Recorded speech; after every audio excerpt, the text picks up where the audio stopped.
All right. Well, welcome to the 33rd episode of the We All Serve podcast. Here we are. I am Shalom Klein here with my brother and friend and the birthday boy, Angel Torres. There we are. So you are now a legal age drinker. Is that right? Yes, and I am definitely giving the whiskey market my fair share of my stimulus package. I like it. I like it. Well, happy birthday to you. Anything special? I'm sorry, you were saying? I'm sorry. It was. I had it on YouTube on my phone, and it was streaming, and there was a delay. And after you would say something, it would pop up on my phone on my YouTube. I'm like, that guy sounds just like Shalom. And that guy on the screen, he's good looking like Angel. Holy cow! I wonder. So no, I was asking, did he do anything special for your birthday? Well, it was Valentine's Day, so it's kind of a double dip, like some people who have Christmas and stuff. But no, we just we got snowed in pretty good and celebrated Valentine's Day. Went to the outlet mall a little bit and walked around, then came back and did some office decorating. So that's about it. Nothing too fancy. Had a nice quiet dinner and relaxed. It was great. Nobody shot at me. I didn't have to drive in some crazy snowstorm. It was perfect.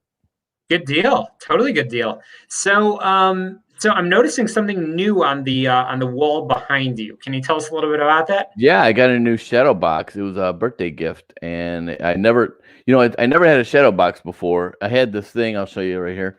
The certificate next to it. It's kind of the summary of my career, and I actually got Tina got me a shadow box, which I never had. I never really thought about it. And she found all my medals and stuff in a box in the closet behind me. And she's like, "Why the hell don't you hang these up?" And I'm like, yeah. And she just went out and did it, and for my birthday, and there it was. So it's pretty cool. It is pretty cool. Summary of your career. You came in, and as you always say, it's a sign that the Navy doesn't have checks and balances. You were promoted a couple of times, once or twice. Yeah. Well.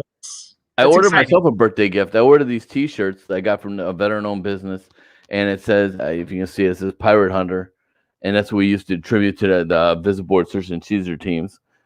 I love it, man. And it looks, I can't really tell from the distance, but it looks like good material. It is really, really nice. Like the sleeves are all reinforced. Like you can see this. Sleeves are all reinforced. Really nice. I mean, kind of like the nice gear you guys get in the Army. We don't get any nice stuff like that in the Navy. Yeah, well, they're expecting it all to, Oh, I have to say this. As you know, Angel, and I'll let our listeners and viewers know. Next week, we are having our first coastie on. Yay, puddle skippers. Well, hey, be nice because I love it. You know me, man. I love the Coast Guard. I just give my hard time. I love so the reason I was just thinking about that is he and I were just talking yesterday, and Vince Thomas, he's awesome. He's going to be amazing. And he was just telling me about how much he loves. He's actually currently on active duty orders for the Coast Guard. He's a Coast Guard reserve officer, but activated right now. He was telling me his fondest memories are in the collaboration that he's had with his Navy brothers and sisters. So the reason I say that that they don't give you good things in the Navy is because you actually have to work and you actually have to use those uniforms.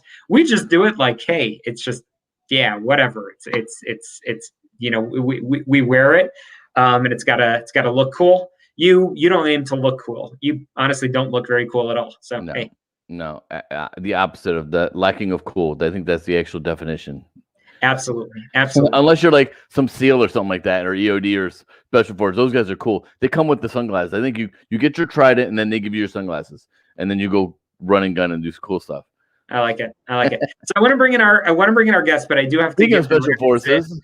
Absolutely. Exactly. Speaking of Tina, who went to Ohio State, our guest. There we go. You were waiting on that, weren't you? Well, first of all, before I do that, and there he is, Adam.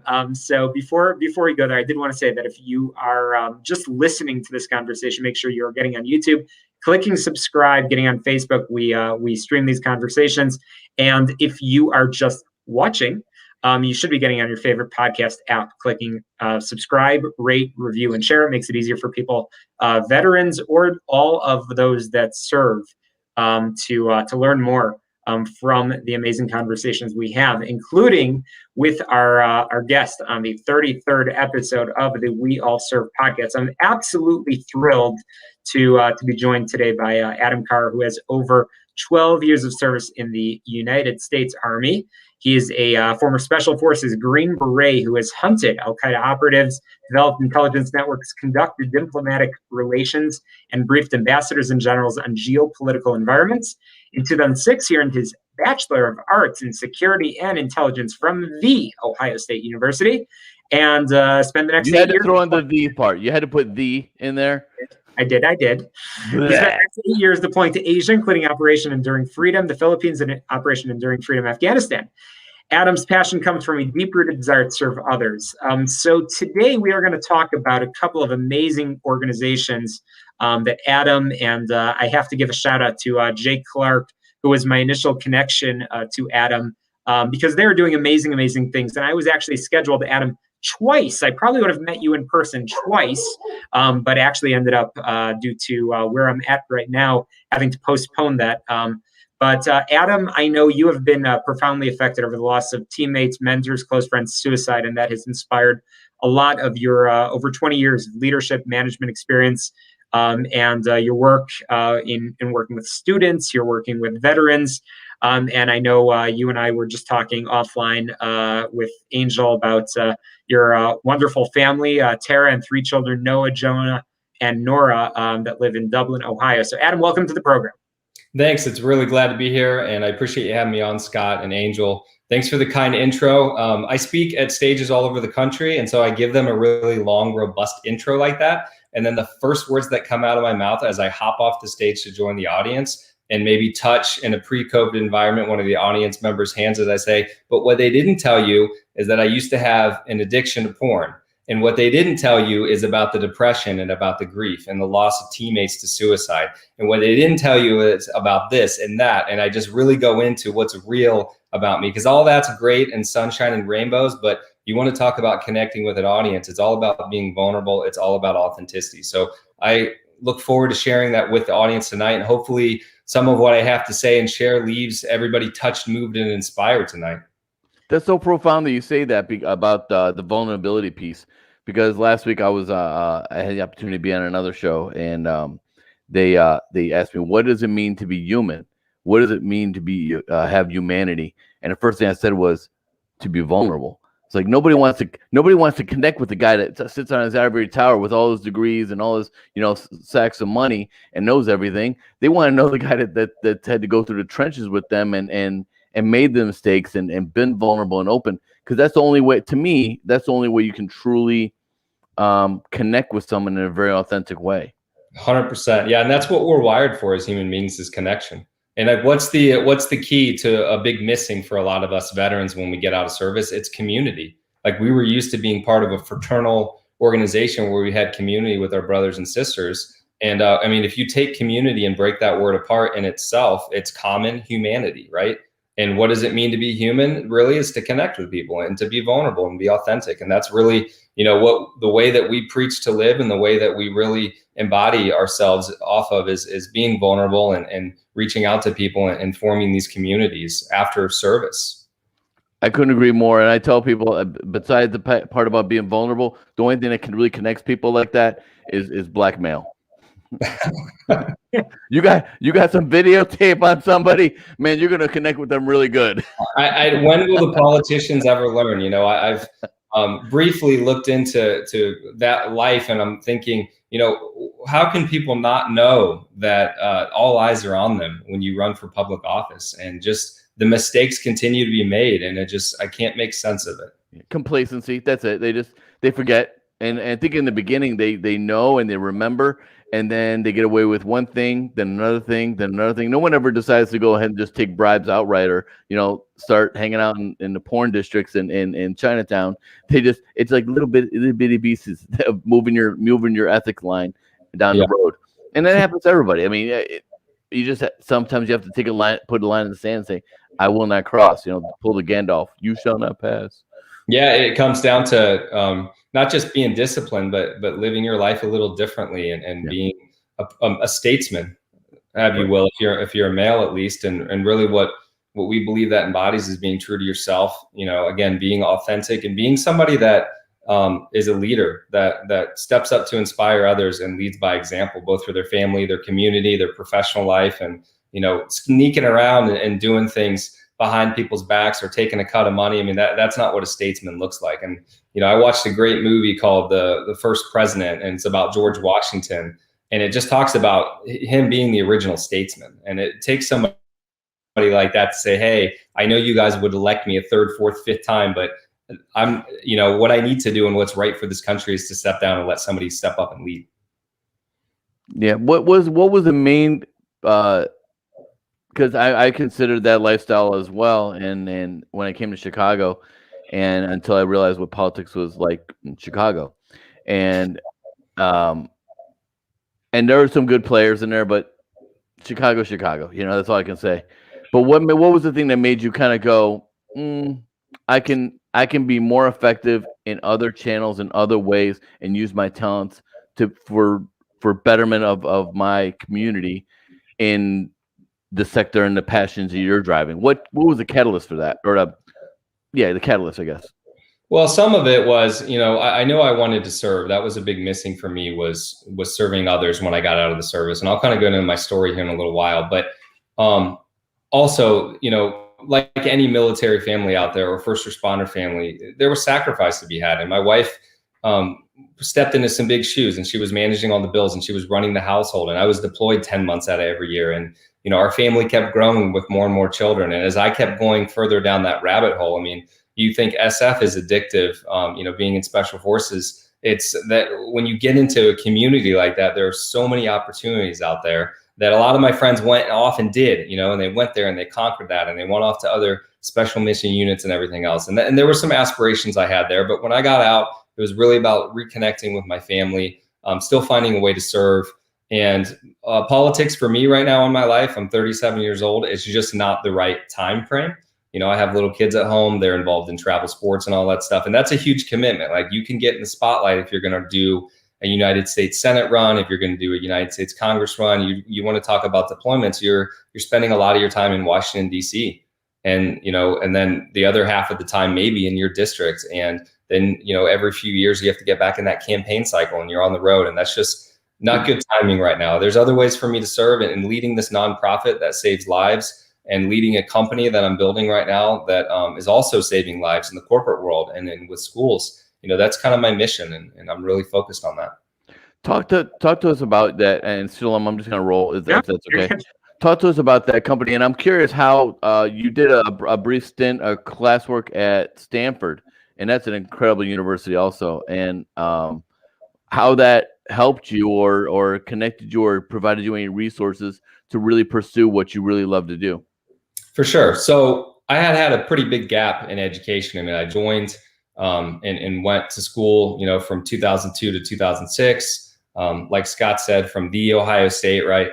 Did an undergrad there in security and intel, which was a really cool program that got announced. It was basically meant for those that wanted to go serve in the CIA or the FBI. That, they actually brought in people that were former case officers, generals, former pilots, and FBI agents, you name it, to teach like tradecraft and teach languages and everything. Like, that was a really cool experience to learn that in college, and then to go off and like do the real thing in the Army, and go overseas and do all these different types of mission sets. But for me, when I got out, I was looking at getting back into some type of education. I still had money left on my GI Bill. I had applied to Ohio State's Fisher College of Business to do an MBA there. And while I was waiting, I saw this Stanford Ignite program come across my newsfeed, and it was aimed at veterans. So basically, they had, I don't know how many applicants they had. I want to say the pool was like 500 or 600 people applied. I want to say they accepted the top 30. So there was it was pretty tough to get in. You had to go through a bunch of different interviews like this. You're on a screen with like 12 other people. They're asking you targeted questions to get in there. And we had some people that, were part of these special mission units. We had some people that are F-18 pilots, some people in the Coast Guard, the Navy, you name it, Navy SEALs, other Green Berets.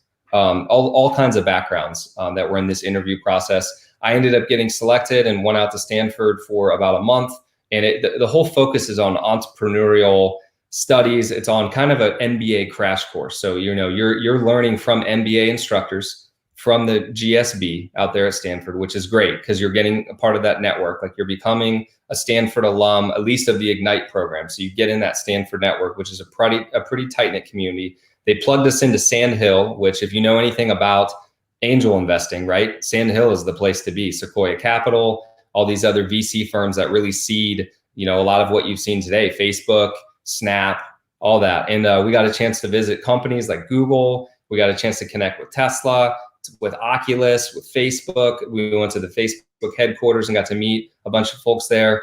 We went to the Palantir headquarters, which, they just IPO'd recently. So you want to talk about a great network. A lot of my friends and colleagues got hired out of that in Silicon Valley or in different parts around the country. So, we were all in this kind of exploratory phase of, should we go do an MBA? Some of us were enlisted, some of us were prior officers or warrants, and all of us kind of took different paths. But for me, while I was there, I got accepted in the MBA program, and I said, you know what, I'm going to give this a shot too. Why not? I got the GI Bill money, and I was pretty prepared when I walked in on that first day of my MBA schoolhouse, because I've already had, by this point, a crash course from all these professors in finance and in VCs. And I mean, we had to actually go and pitch different VCs on ideas that we had incubated and really gone through like all the different phases of growth. It was very informative. And I would recommend it to any veterans that's listening to this, that's like, hey, I wonder what, I could do. And there's scholarship opportunities. I don't know if you can use the GI Bill, but I know you can go and apply for like grants. And I would say this program runs like $2,500.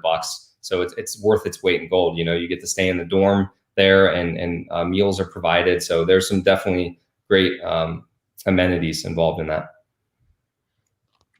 That's awesome. And I want to go back to the beginning, because you talked about some of the things that sort of made you the leader you are. But ultimately, I think all three of us can agree that the beginning of that journey was certainly, your decision to enlist, your decision to jump in and start round one of service. And as we always say on this program, we all serve. It's not about just putting on a specific uniform. It's really about any uniform. It's really about any uniform that doesn't involve camo too. It's right now, as I always say on these conversations, we all know, amazing individuals that are serving and making a difference in the community. And you continue to do that. So that didn't change from the date of your retirement. But what caused you to take that oath to join the United States Army? And I guess walk us through a little bit of your time in uniform. That's a great question. And I wish I could sit here with you guys and with this audience and say, you know what?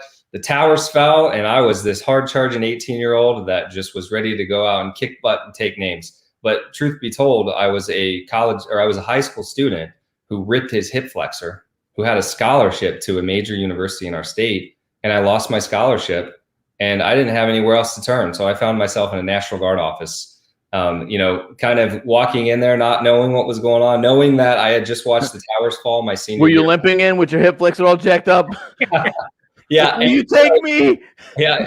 No, I was like trying to walk straight because I'm like, I need to get in. I know that I could pay for school. I had a buddy who was part of a National Guard unit, and he's like, hey, man, we haven't deployed since Vietnam. We're not going anywhere. You should join this unit. Recruiters will know how to handle your paperwork. They'll figure it out. Yeah.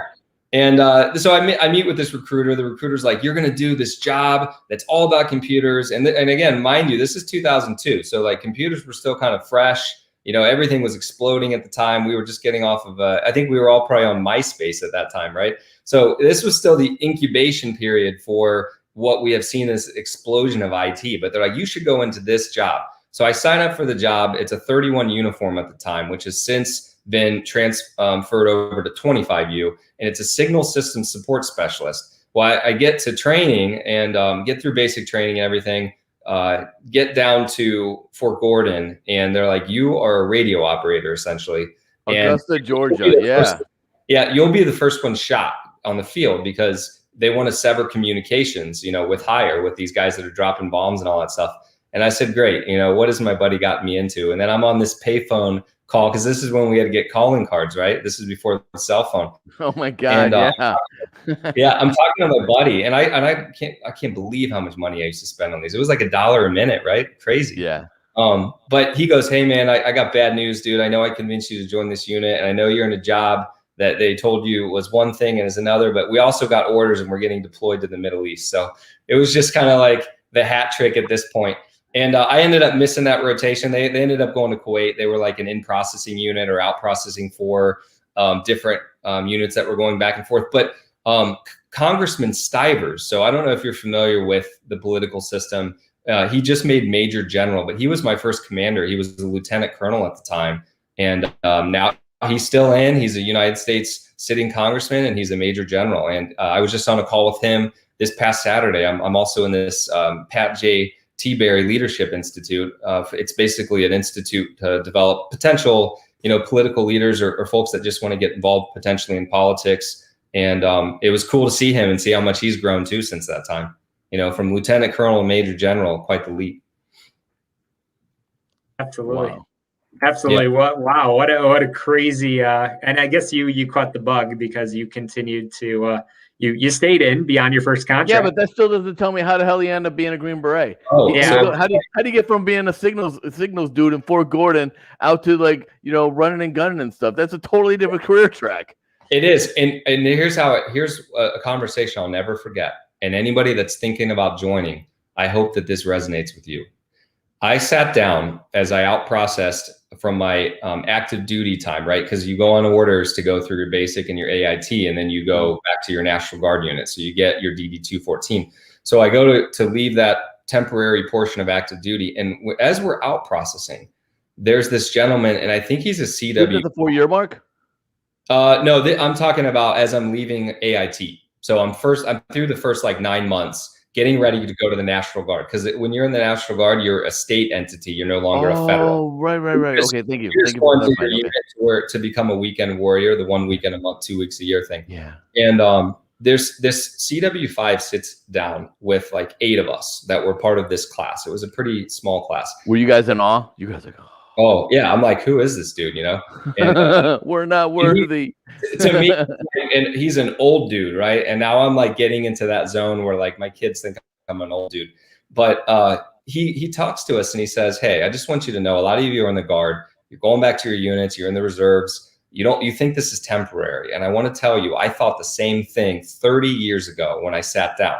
And and I'm like, okay, what is this old guy going to tell us? He goes, I've had 9 jobs since I joined. And he goes through each job. So I was like, I joined as a supply guy, and then he eventually gets to infantry. And he has this career of going to these great places all over the world. It's I've seen the world. I could have never done this on my own dime. And he's like, and during that career, I just so happened to be stationed in Hawaii. And he goes, and I bought land right on the beach in Hawaii. And he bought it on the cheap, right? 30 years ago. And he goes, my last job I have was a pilot. He's like, I fly these little Cessna planes. And he's like, I saved up enough. He's like, I have bought 4 or 5 planes. And he goes, when I retire, he goes, I'm building a house in Hawaii. And he's like, I'm going to be flying tourists for $500 an hour per tourist. And that was a lot in 2002, right? Per tourist. And that's my retirement gig. And he's like, and I get this pension. He started telling us the numbers. And I'm like, I'm like, this guy may be onto something, maybe I'll give this thing a shot. But I'll never forget that conversation because he really opened my eyes to wow, the military itself is such an amazing opportunity to learn all these skills. And it's just because you sign up at the recruiter for one job. And this is a great transition into what we're going to go into. I signed up as a guy who I thought was an IT job, then ends up being a radio job. And yeah, like you said, end up becoming a Green Beret. So fast forward through college, I start to grow up in school, get in this security and intel program. I'm like, yo, I want to go and be on the ground. And even though I graduated, instead of becoming an officer, my family hated me for this. They were so mad. They're like, why are you going enlisted? And my excuse was, I don't want to miss the war. And my quickest way to get downrange and to guarantee that I'm going to go in a hostile environment is to go to a Ranger or a Special Forces unit, or at least the infantry, right? So I signed a contract, active duty, as soon as my time was up, and left my unit. Graduated from Ohio State and went into this pipeline. That was 2.5 years. I was bragging to all my friends. So we show up at selection, right? Are you guys familiar with the selection process? Yes, I shaking his I'm head. not. Shalom is. Okay. So do you prefer to go by Shalom? You call me anything. It's all good. So I show up at this selection and I don't know what to think. I'm coming from the Guard, right? I'm just like a college kid. And I go through this pipeline. I'll rewind a little bit. I get to basic training and I'm prior service, right? So I should be submitted to and show up like and inserted at a certain phase because I don't need to go through basic training again. Well, you know where your left boot and right boot go. You're like, I got it. That wasn't the case. Me and another Qaeda who just got back from Iraq, a year tour in Iraq. We show up at this unit in infantry school, and there's a sergeant major sitting there, and there is a colonel full bird, and there is a E7, and they're looking at our paperwork, and it clearly says insert into week 10, which is like just the infantry school portion. It's not the basic training. You're just getting infantry skills for the last 4 weeks of that training at Fort Benning. Yeah. We get into a shouting match because they're like, no, you've come to the right place. You're going to start basic training tomorrow. And I'm like, the hell I am. I just graduated from college. I've been in the Army for 5 years at this point. I'm actually supposed to be inserted here. And I have my own barracks and and I'm able to have my phone and all that stuff because that's the right that I've earned as being in service. This shouting match ensues to them taking our phones, taking all of our bags and everything from us.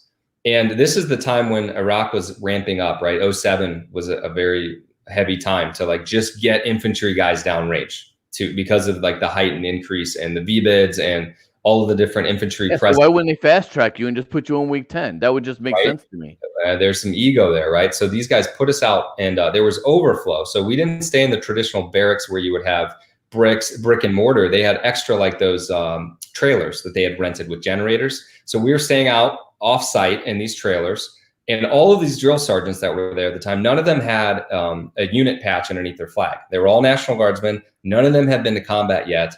Some of the guys that were with me had like combat action badges, CABs, because they were from other than infantry units that had reclassed. And so a lot of my buddies had patches underneath their American flag, and that didn't sit well with the drill sergeants. And this is also the height of the Iceman, Chuck Liddell, and UFC. So wait a minute. So the drill sergeants that were running you through basic that you shouldn't have been in the first place had an issue with you having a uniform item.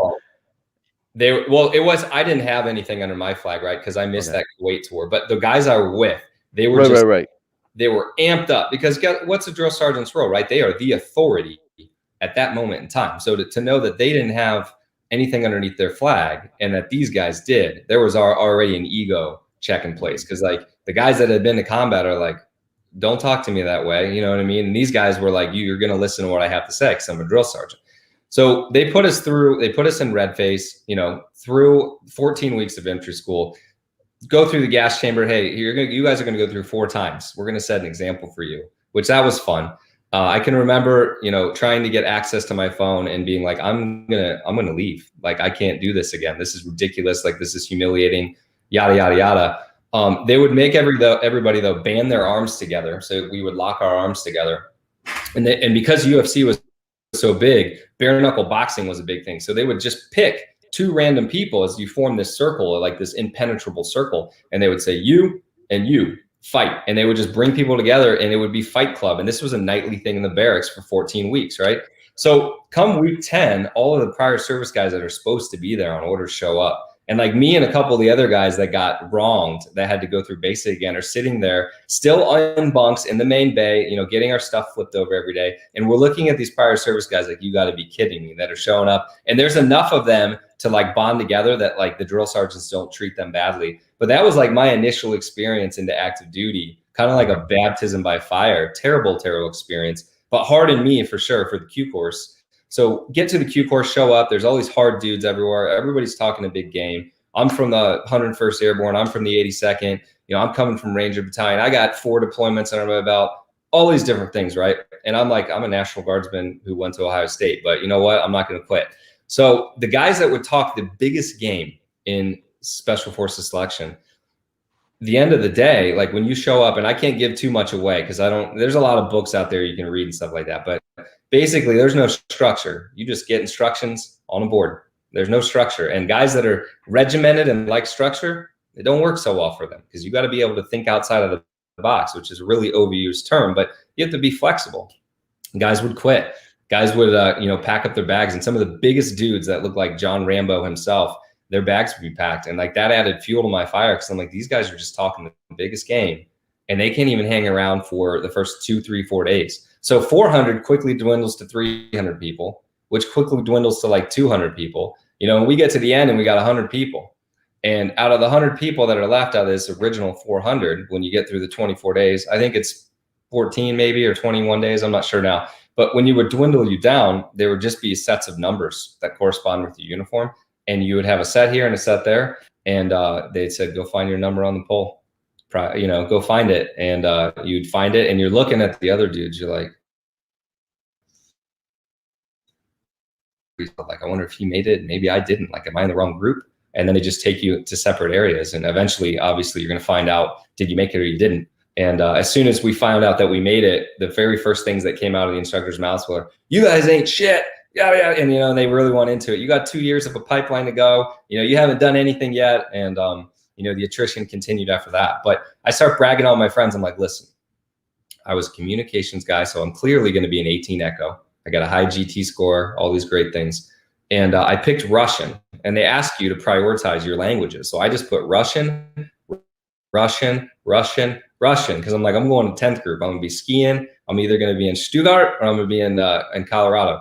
And that was bad. You got a vision, huh? Here's what they gave me. And I was a cocky young man in my 20s, just like any dude in his 20s, right? You're invincible at that point. They call my name in front of everybody in this auditorium, and they're like, Carr, you're going to be a Charlie, which is the engineer, and you're also the demolitions guy, except you don't get to wear the big old bodysuits, right? You just got to go disassemble these IEDs without all the cool kit and shit. They said Charlie and Chinese. And so they gave me Chinese as my language. They're like, you're going to first group. And like all the guys were like, oh, like you're not skiing.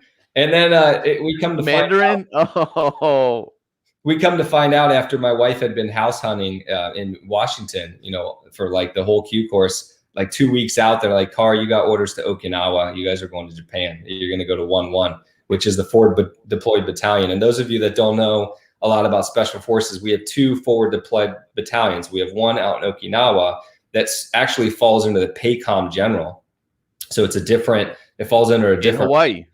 And then the one in Stuttgart falls, I believe, under CENTCOM, and that's 110. So those are 2 forward deployed assets that the commanders of those 2 AOs can utilize. And there's actually special missions unit within those units too. So it's pretty cool. It was a unique opportunity. We were told it was the highest op tempo in the military. We were also told it was the best kept secret in the military, Okinawa. And I'd like to agree with that. I think it's a really special place. Very, very cool. I mean, it's 1,000 miles south of actual mainland. So it's kind of closer to Taiwan, and it has that type of an influence. But some of my best memories definitely are from my time out on that island with my family. And I was more of a tourist because I was off island doing other things. But young sailors would not agree with you. They would say that is the curfew capital of the planet. Not when I showed up. And so when I showed up in 2009, within the first month, there was a couple different car crashes where Marines had driven drunk into Japanese people's homes off base. Yeah. And then, between that and then somebody was dating like a young Japanese girl, like way too young, a lot of bad things happened. And then things started to go into lockdown. So yeah, I think the last decade optically, and let's look at the country even in the last couple of years, right? Like things are changing socially, like across the world, and things that were even acceptable 5-10 years ago are not. Things that were acceptable 2 years ago are not. And so we are evolving as a society, and the military is too. I heard that, they've made some changes on just like what images and stickers and patches you can have and everything else. So times are changing for sure. Wow. What a journey. It cracks me up. I remember, and Angel, I don't know if you and I talked about this, but I remember it's funny. I mean, I commissioned through OCS, and so I mean, I went through basic training, and we had due to a weird change in some of the battalions at Benning, we had probably 50% of our basic training company was future officers, and the drill sergeants wanted to terrorize us. And it was an experience. And then it's funny, I'm an MP, so a 31 series, so which is funny. So when you talk about your story, it's interesting to hear what the 31 series was at some point. But it's funny. So we get tased and pepper sprayed in our Bullock, formerly OBC. And it's funny, that's when all of the enlisted, usually E7s, come out, and they just love terrorizing the officers, because that's the only time that they have permission to spray and tase and just totally knock the crap out of officers. So sounds like you got that treatment.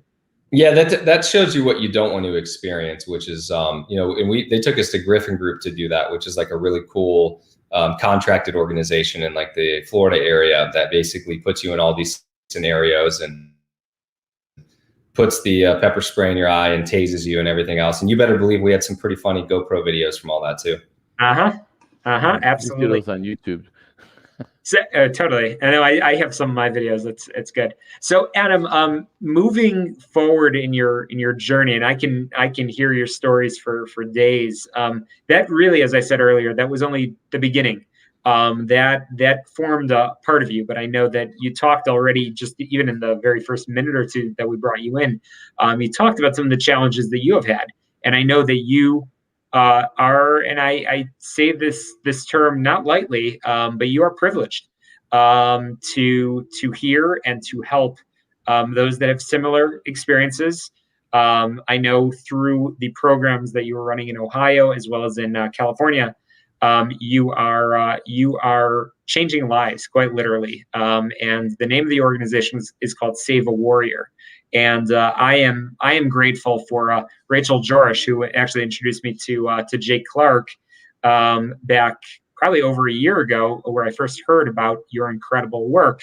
So, Adam, tell us a little bit about the mission of the Save a Warrior project, Save a Warrior organization, and what you do every day, and how your own experiences influences your work. Okay, yeah. So the mission of Save a Warrior is to not just prevent, but end the veteran and the first responder suicide pandemic. And believe it or not, there was a pandemic before this pandemic that we're in right now, and it was veteran suicide. And to the tune, and these are the VA statistics from 2014, right? But that number was around 20 veterans a day. You see 22 come up in a lot of different push-up challenges or different nonprofits that are out there, but it was around that 20 number.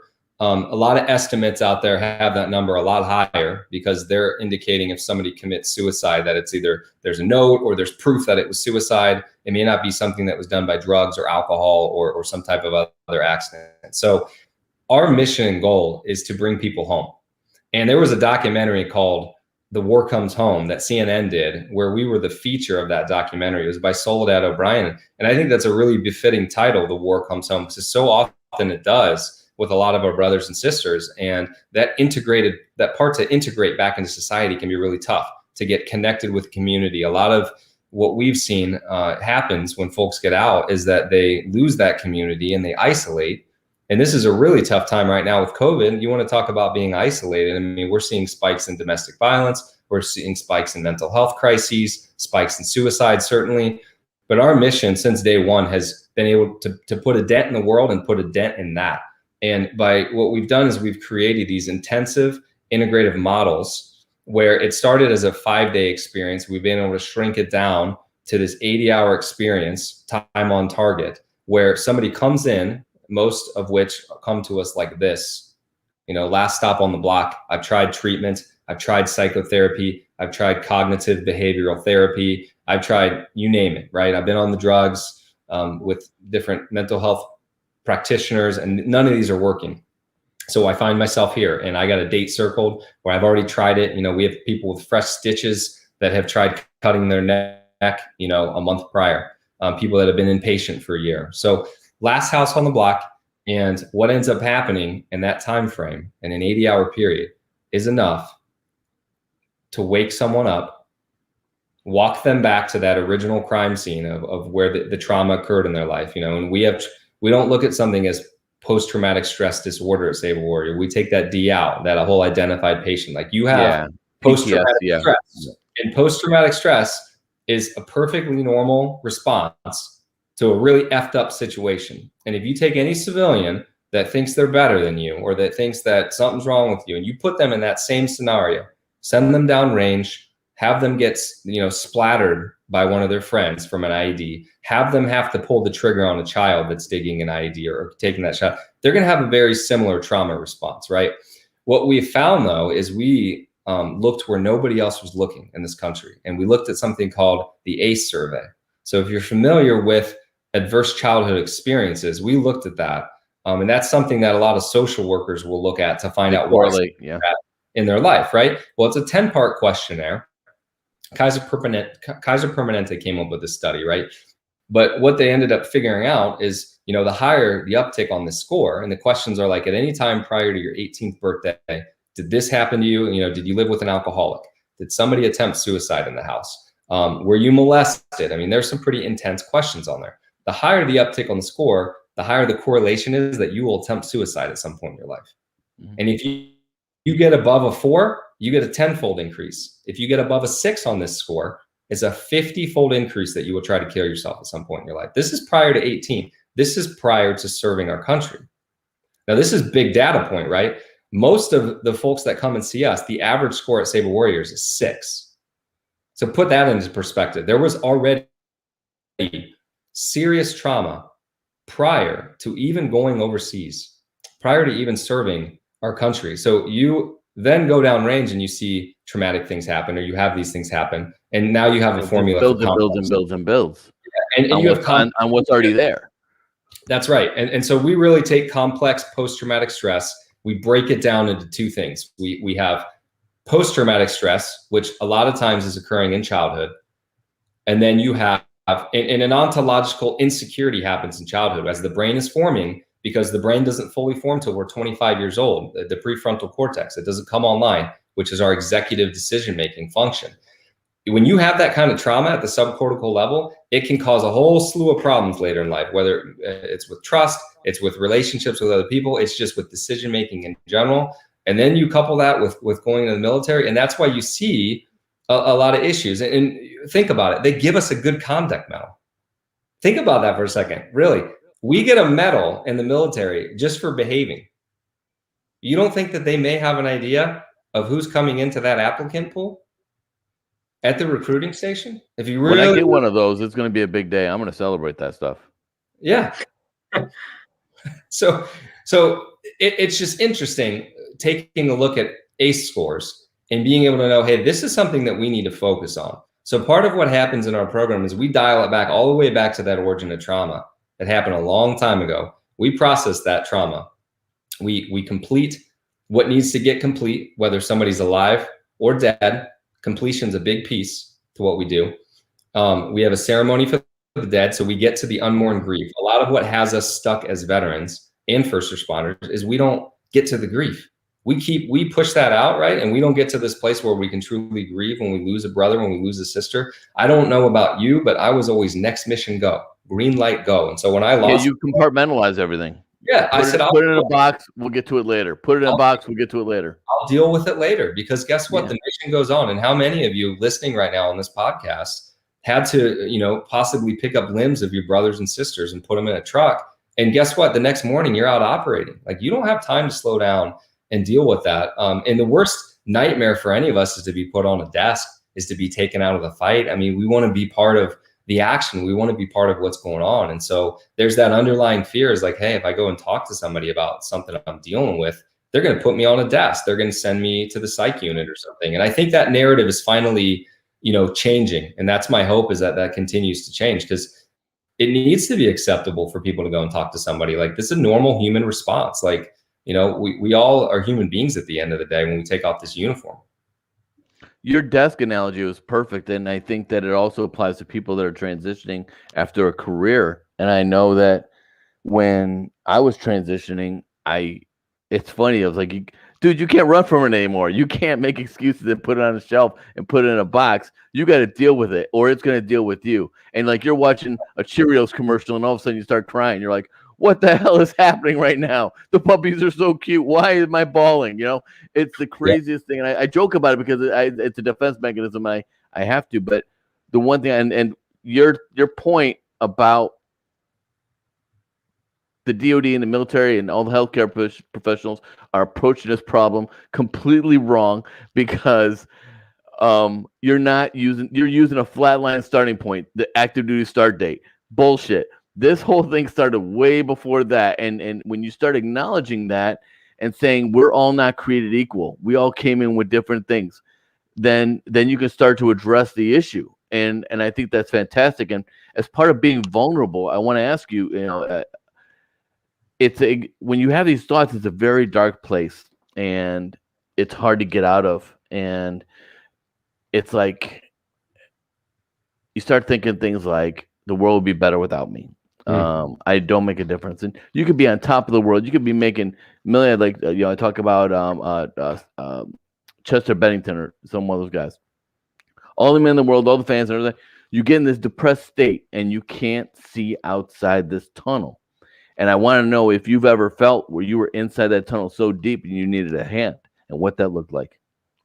Yeah, for sure. I definitely did. And, I was at a point in my life where, a big part of, and I didn't even get into my story, we got into basic training and Q course stories, but there was a lot of death and trauma.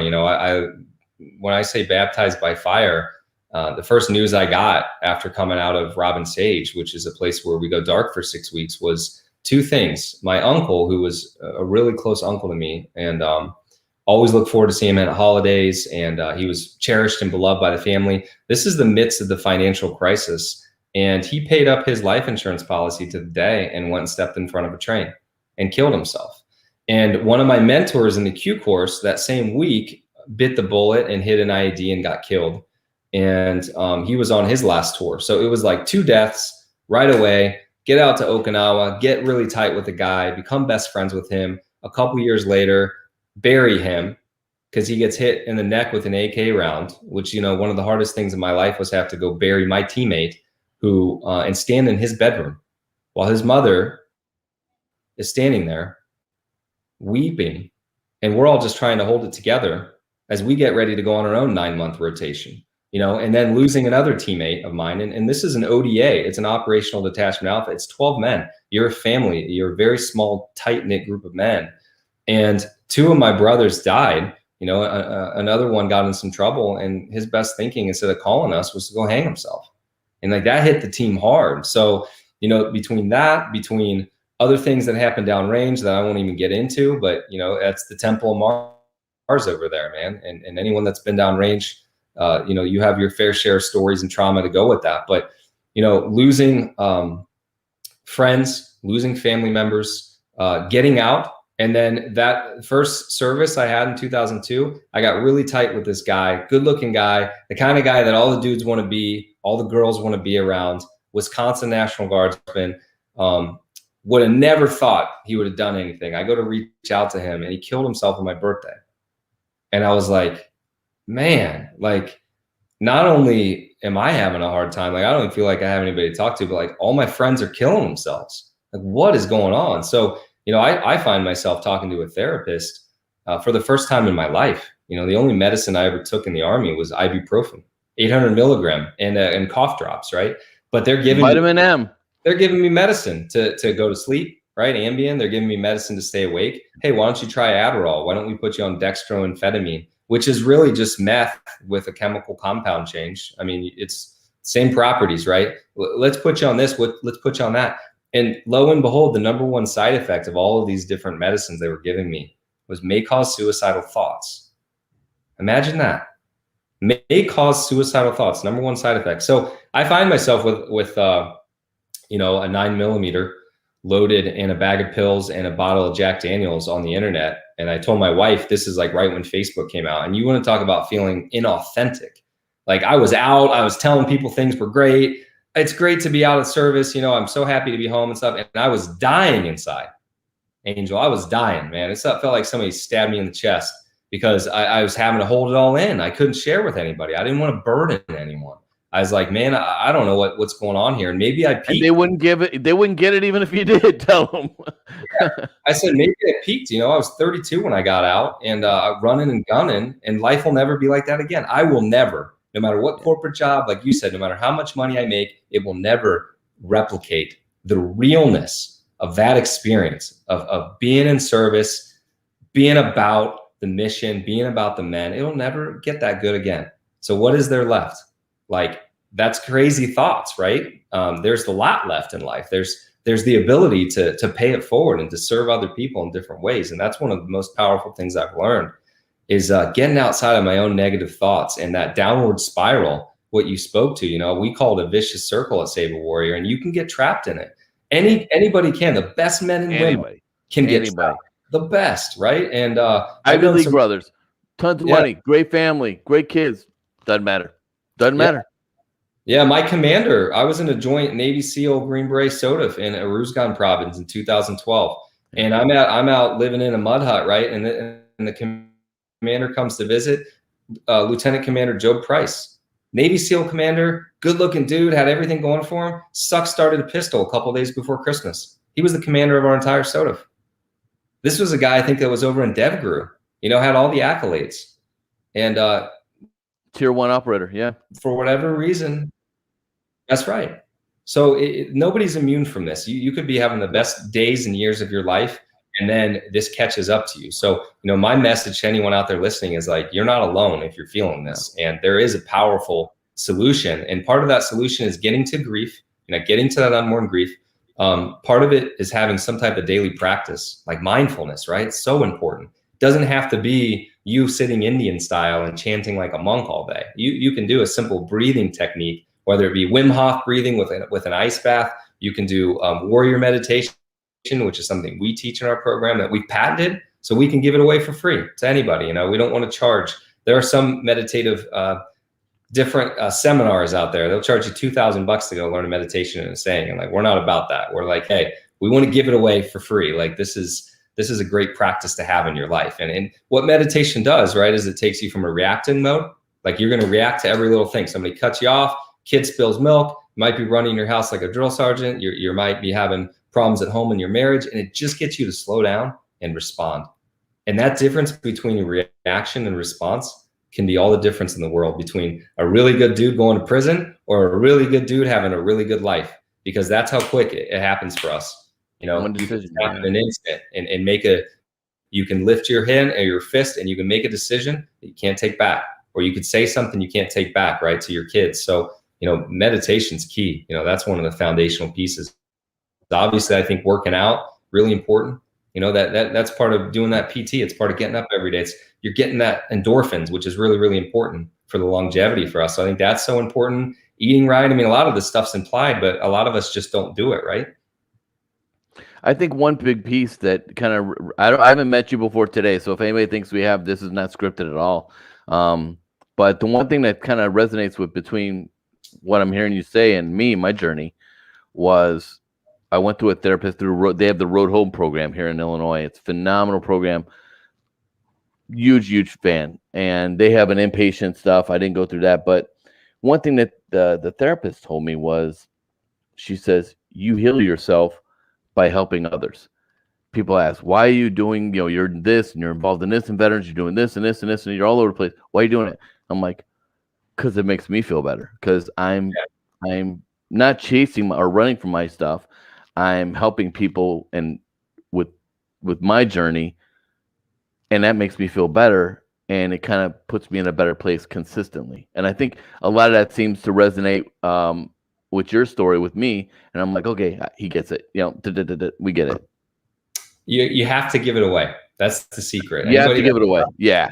There's two things. You gotta seal your own oxygen mask first, and that's first and foremost. If you don't do that, then what happens is we ignore ourselves and our needs or things that we need to do. It could be at the bottom of Maslow's hierarchy of needs, but we ignore the fundamental pieces and give too much of ourselves.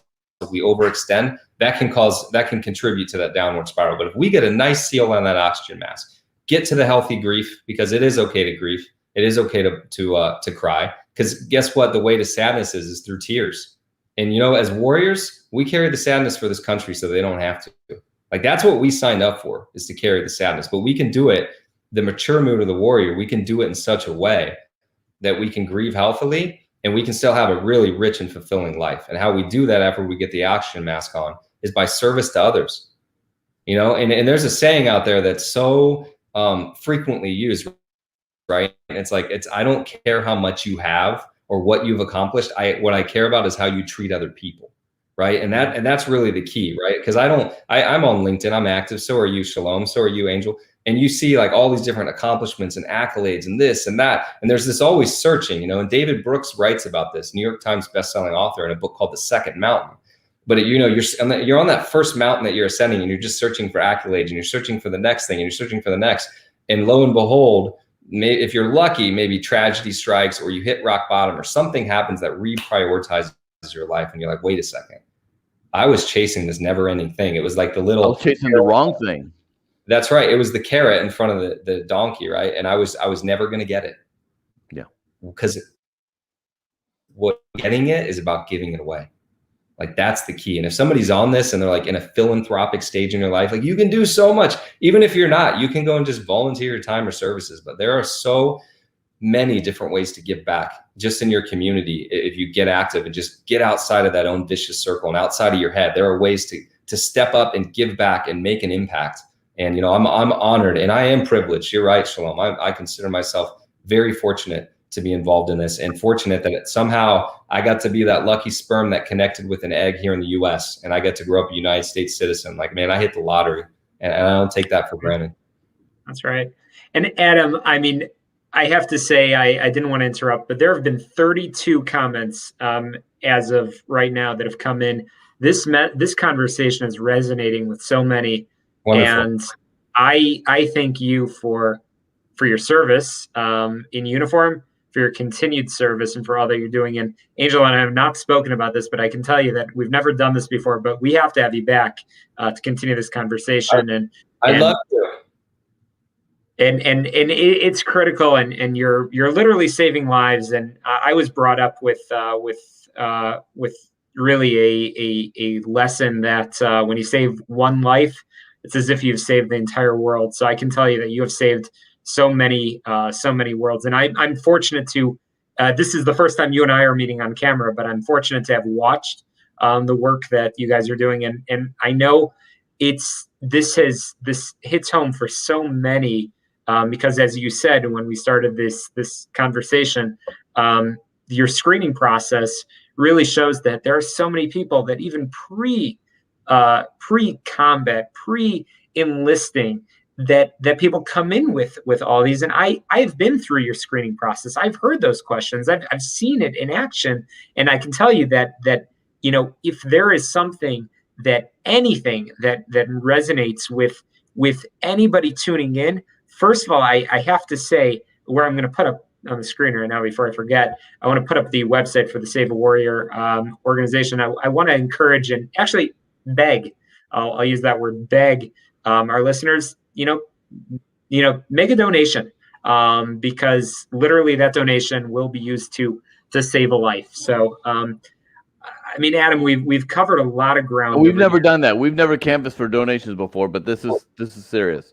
I appreciate that so much, Shalom. And I'm glad this is resonating with people. And if all we did was get somebody in the seat from this and saved a life, like you said, we can start to save the world one life at a time. And those are the type of ripple effects that happen. But no expectations. But yeah, if you're feeling big in your heart, or even you know somebody that's like, hey, I want to get behind a veteran charity, we would love to be the charity of choice. I'll tell you that, because we're in a place where, unfortunately, I shouldn't have to be out there begging for money with a mission this important. I mean, we're building right now, as we speak, a National Center of Excellence for Complex Post-Traumatic Stress, the first and only in its kind for veterans. And guess who did that? Nobody came to us and said, hey, we're going to do this for you. You know, as much as I'd like to say the federal government and some of my friends that are politicians that work in DC, none of them went there and championed this cause for us. They have been champions with us, but we declared that. We said, you know what, we're going to build this because nobody else is coming to save us. The only one that's going to save us as veterans is us. So we're going to build this thing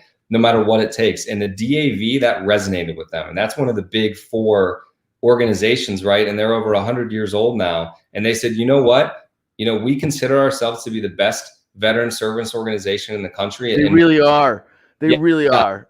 In helping veterans. And they said, guess what? We did our homework. And when it comes to suicide prevention and it comes to mental health of veterans, you guys are the best. And we only partner with the best, and we want to partner with you guys. And as long as you're doing this work, we're going to be a forever partner. So they're putting their name and their imprimatur on the center, and we couldn't be more proud to be partnering with them. And, again, we're in the midst of building that right now. So I would love to come back on and share more about what we're doing. And I can't wait for you to come and sit in the seat and have this experience, Shalom. And I'll offer that and extend that to you as well, Angel. And if you're out there listening to this and you're struggling, it's free to come. We stand by that. We'll never charge a veteran or a first responder to come sit in the seat, because you're worth it and you serve this country. You deserve to come sit in the seat. So, I don't have anything left, man. I mean, I got everything, but it's for the next podcast. Yeah, no, we're gonna do this again, and I have two more. I have two more questions.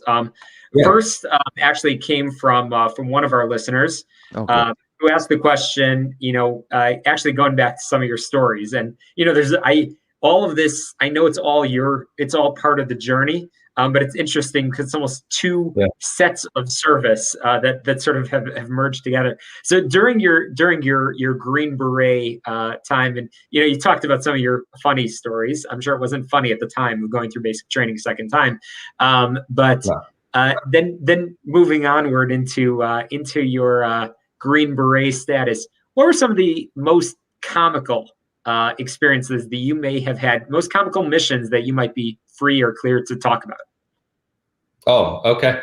So I'll tell you about Bangladesh. Okay. So Bangladesh, for those of you that aren't aware, is one of the most interesting and also one of the most impoverished places on the planet. It's overpopulated. It is a really interesting culture and dynamic. There's a lot of pollution, and there's some great people there, but I'll share with you how my experience went. So I'm on Thai Airways, which is a beautiful airline, and I'm flying in to go meet at the Bangladesh embassy. And as I fly in on this Thai Airways, there's all these stewardess, and they're putting the orchids on the seats, and it's really nice. A great display and presentation. Everything's kind of like pink and purple and these beautiful, relaxing colors. But the plane is like 80% filled with Bangladeshi, or Bengalis, I believe would be the proper term, right?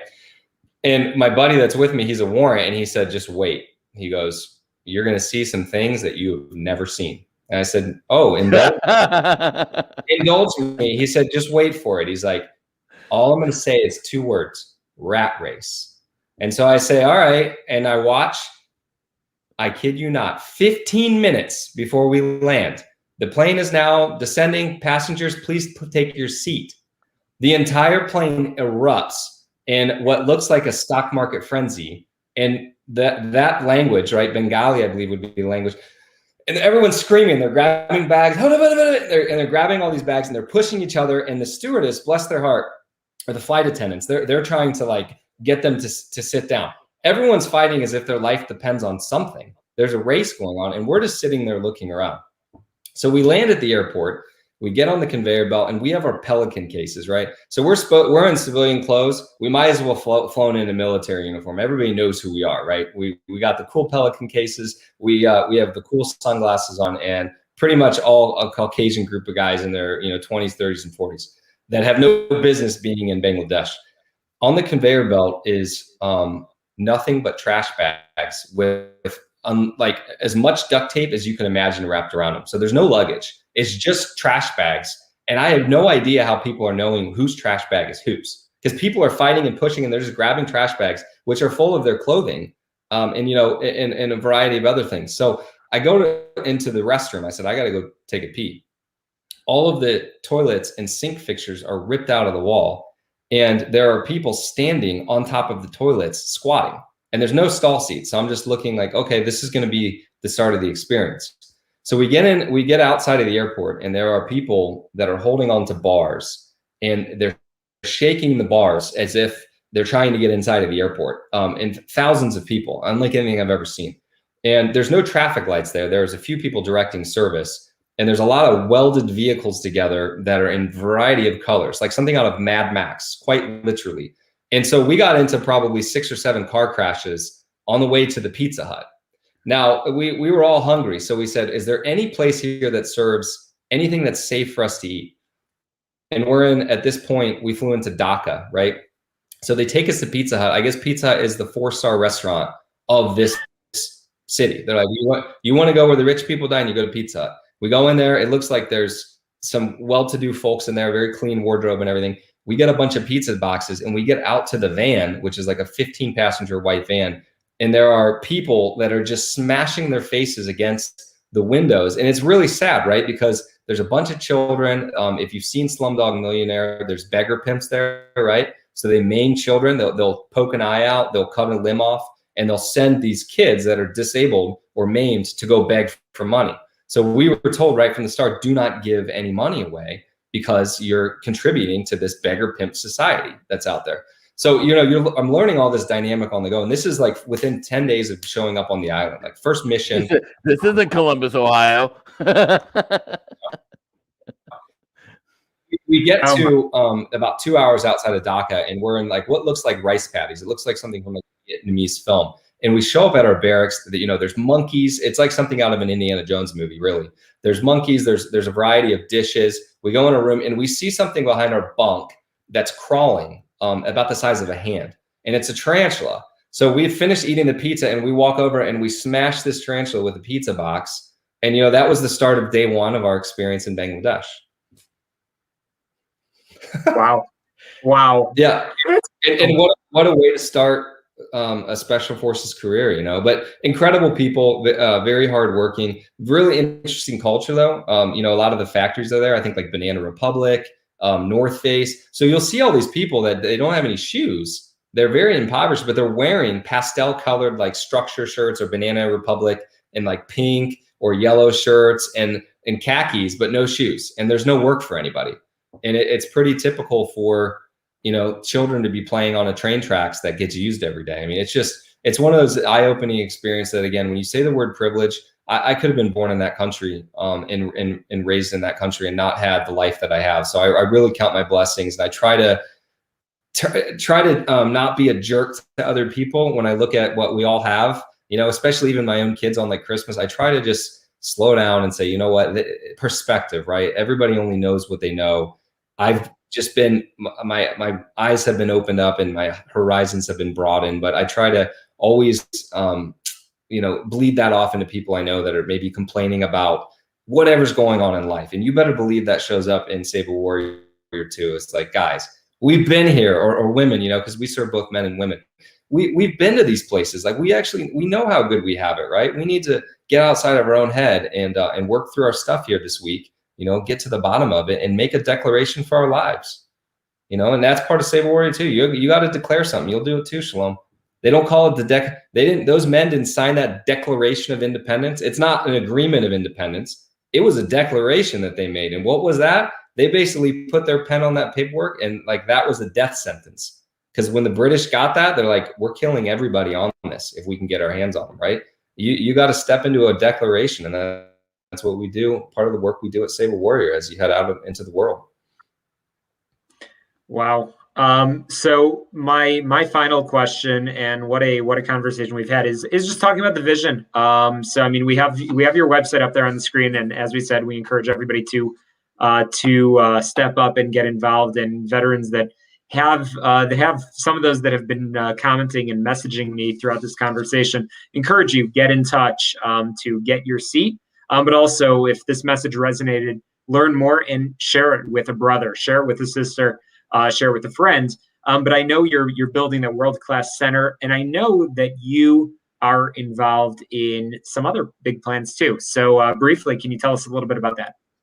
Yeah, sure. I appreciate you letting me plug this other company that we're building. So Jake Clark, the founder of Save a Warrior, and myself also founded a entity during the height of COVID that was aimed at basically doing large format developmental experiences for people using best practices from Save a Warrior, and also kind of synthesizing best practices from, you name it, anthropology, psychology, psychiatry, storytelling, mythology. I mean, we draw from a lot of different practices, neurobiology and neuroscience, mindfulness and meditation, and kind of custom tailoring experiences for companies. So, a lot of companies, and the name of the company that we started is called the Western Zen. And that's a very appropriate title because we are steeped in recovery. I can't believe this was available, right? I went to GoDaddy and the website was available. I'm like, sweet, got the website, got the name, got the trademarks. The Western Zen is the name of the company.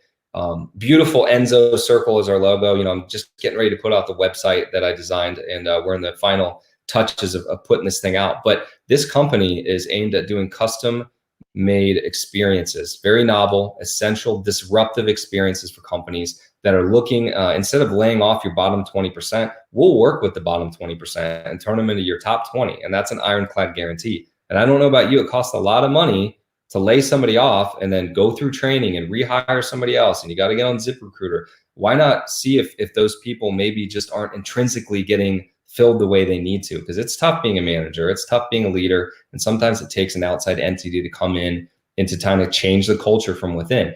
We're also looking at working with school districts. The number one cause of suicide in Ohio, and I bet it mirrors other states out there, the number one cause of death, mind you, for 10 to 14-year-olds is suicide. Like, that's a tragedy. Like, the number one cause of death for kids that age, middle school kids, suicide. And, we live in this world where you're unfortunately, a lot of these young kids, and I didn't have to grow up with this, thank God, but they're living in a digital world, and a lot of the value is being had off of how many likes and loves you get. And like, that's a sad place to be. Like, I can't imagine growing up as a kid, and with COVID going on right now, and like finding my self-worth in something like Instagram or Facebook. I mean, those are great platforms to touch, move, and inspire people. Don't get me wrong. I'm not putting down those organizations because we're partnered with Facebook, but there are ways to use that platform for good. But unfortunately, a lot of teenage kids, they don't know that, right? They're just trying to connect with people and find likes. Different mindset. They're just wired differently than us, man. Totally wired different. Yeah. It's tough. So that's what we're doing. We have a mission. One of the biggest requests we asked was, I know you guys do things for veterans and first responders, but like, can you come in and do things for companies? And we were like, you know what? Why don't we form a corporation where our mission is to give back to Save a Warrior, and it allows us to stay at Save a Warrior too. I mean, this is our dream. This is what we love to do, and we're both MBAs, and we could both be out there in the corporate world, making a huge fortune if we wanted to. But you know what? We love this mission, and it's one of the ways for us to continue to serve. And this is where we want to be. So I'm grateful to be a part of it. And I appreciate you letting me plug that organization, Shalom. And we'll have that website up and running probably by the end of the month. So if you just go to www.thewesternzen.com, same with Facebook and everything else. And maybe I can talk more about that on the next podcast. We'll pump it on the next podcast, and then we'll put it across the banner, and you can just, direct that right there. All right. Well, thank you, Adam Carr. What a story, what a message, what a service that continues. And appreciate you coming on for what has been our longest episode. And honestly, we've only just scratched the surface over here. But I take this responsibility that Angel and I have as a platform. I take it very seriously, and it's an opportunity to share amazing people like you making a difference. So we'll conclude by saying, again, encourage everybody to check out saveawarrior.org, and encourage all of our veteran brothers and sisters to, again, tune in, because there's amazing people like Adam and so many others. Next week, we're going to be chatting with Dr. Vincent Thomas, Coast Guard officer. Excited for that conversation. Our first Coastie. So Angel, you'll be nice, right? I love my Coasties, man. They taught me how to go board ships and take them over and stuff. They're awesome. I love those guys. By the way, Vince told me yesterday that he said, you guys in the Navy, you think you actually work. He says on their boats, they actually feel the waves. I'm just saying. So I know that conversation it's going to come up. Yeah. In the middle of Lake Michigan, they do. Oh boy, here we go. This is going to be a fun conversation. I know. Adam, thank you. Angel, again, happy birthday to you. I love the shadow box. Regards to Tina. And thanks, man. And looking forward to continuing our conversation on episode 34. By the way, I'll see you next week. Go ahead. Tina went to Ohio State also. Yes. Tell her I said OH. I will tell her. Thank you, guys. Take care. Thanks. Bye.